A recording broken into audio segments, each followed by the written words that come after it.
How many of you have had to fill out a form where you had to read a distorted series of characters to verify that you're not a robot? Those are very entertaining and not bothersome. They're called CAPTCHAs, and you can thank this guy for them. CAPTCHA was designed in 2003 by Luis Von Ahn as a simple way to deter scammers. Welcome back to another exciting video. Today's video is about why highly successful entrepreneurs build stupid simple businesses. Before we start the video, please like, subscribe, and press the bell icon. It proved to be highly effective, and at one point, approximately 200 million CAPTCHAs appeared every day. Filling out a CAPTCHA now takes about 10 seconds on average. Multiply it by 200 million, and you get around 500,000 hours of humanity squandered daily doing these inconvenient CAPTCHAs. So, Luis pitched another basic concept. What if whenever someone types a CAPTCHA, they contribute to digitizing old books? Computers used to be terrible at recognizing text, especially from old books with washed-out pages. So, Luis enhanced his first program and released CAPTCHA. reCAPTCHA, in which you effectively help a machine copy an ancient book by entering the proper word and demonstrating that you're human. As a result, every website copied this method, and Google finally acquired his company in 2009 for an unknown sum, but some indicate it was between $10 million and $100 million. Luis's next venture was a straightforward one. He co-founded a free app to assist individuals in learning new languages. You've probably heard of it. It's known as Duolingo. And, at this time, more people in the United States are using Duolingo than are studying a language in the public school system. Luis Von Ahn is worth roughly $700 million for those who are curious. This takes us to the purpose of this video. Prospective entrepreneurs need to understand why very successful entrepreneurs develop stupid essential firms. We've heard many individuals talk about their brilliant business ideas, which all sounded the same. Oh, I'll make the next big X, and it'll do this and have this feature and that other part, and everyone will recognize my name. And while it all sounds fine on paper, that differs from how it works in practice. Do you know how Richard Branson founded Virgin Airlines? It's an intriguing narrative. You'll learn a lot from it. Okay, so Branson was going to fly to the British Virgin Islands one day when his American Airlines flight was abruptly canceled. He returned to the airport, depressed by the whole event, and inquired if he could rent a plane. The airport happened to have one available, so Branson boarded it, divided the bill with everyone else who had missed their flight that day, and arrived in the British Virgin Islands.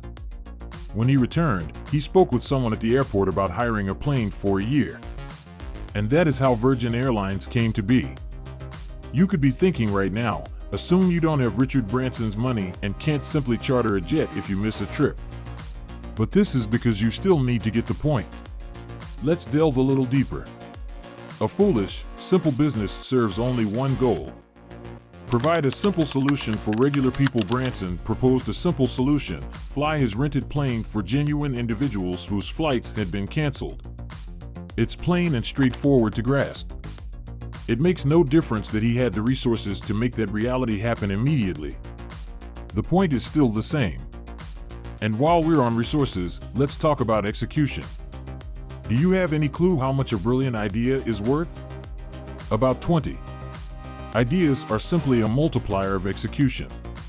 The first 14,000 units sold had to be recalled, and the product was finally discontinued. However, he retained the concept and refined the execution for future items. Some say Apple's success is due to its brilliant marketing. That is not true, regardless of how you feel about them. Let's have a look at something a little different now. Think about Mr. Beast and his burger. He established a chain of virtual restaurants and began marketing his burger. This was not available in physical stores. You can sign up to sell his burger if you own a modest mom-and-pop business. You go through a course where they teach you how to make it and where you order all of the materials and packaging. You will also receive the majority of the revenues. Great implementation of a simple idea. He initially offered a burger in 300 establishments. Restaurants were all completely sold out. The demand is so tremendous that they keep building 50 restaurants each week to keep up. Some rough math puts his revenues in the first 3 months at around $8 million. This leads us to the answer to our query. Simple, stupid ideas provide significant competitive benefits. One advantage of beginning small is that it encourages you to tackle a real problem for real people. You can test your product in the market as soon as feasible and receive immediate feedback. All of your efforts are focused on a single goal. How does your simple product benefit the customer right away?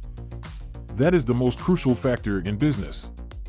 2. It allows you to pivot and improve your product. If you make something terrible and no one wants it, you can try again and utilize what you've learned. Even though the Apple III was a flop, the design principle remains the same. 3. You need a massive infrastructure to hold you back. Infrastructure was just the logistics in Mr. Beast's case. It was more complicated, but imagine developing a physical restaurant business first. That is a much more significant hurdle. And 4, if it doesn't work, it won't bankrupt you. A foolish, accessible business requires little to no funding.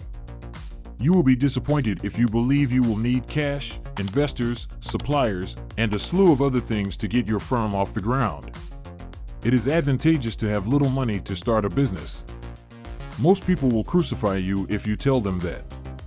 We can already hear the comments. Entrepreneurs create stupid, simple firms because they need to do one thing perfectly first, then scale and expand. Even if they have lofty plans to establish an industry-changing giant, they still need to start there. They will move on to the remaining tasks if the first thing goes smoothly. To bring it all home, today's bonus is figuring out how it all pertains to you. Specifically, we've established that you need a foolish, simple business with superb execution. You should be able to explain what your company does in one line, and you shouldn't require any money to start immediately. Let us look at a few examples. Assume you wish to begin constructing a large number of schools. You can start today by teaching just one person something. It's easy, it doesn't cost anything, and you can do it now. Assume you wish to start a new Ubisoft or another company and produce the games of your dreams. Begin by creating a card game using a pen and paper and seeing if your buddies enjoy it. It's easy, it costs nothing, and you can do it now. Assume you want to be a Hollywood director, working with the best actors and bringing your thoughts to life. Begin by writing a short article about how your day has gone thus far and filming it on your phone. It's easy, it doesn't cost anything, and you can do it now. Whenever you have an idea, ask yourself these 3 questions. Is it straightforward? Do you require any funds? And can you get started straight away? If you answered yes to all of these, then get to work. Make something beneficial or exciting for at least one person today. This will put you well ahead of your competitors. Thanks for watching the video. If you enjoyed it, please like, share, and subscribe to our channel for more exciting content.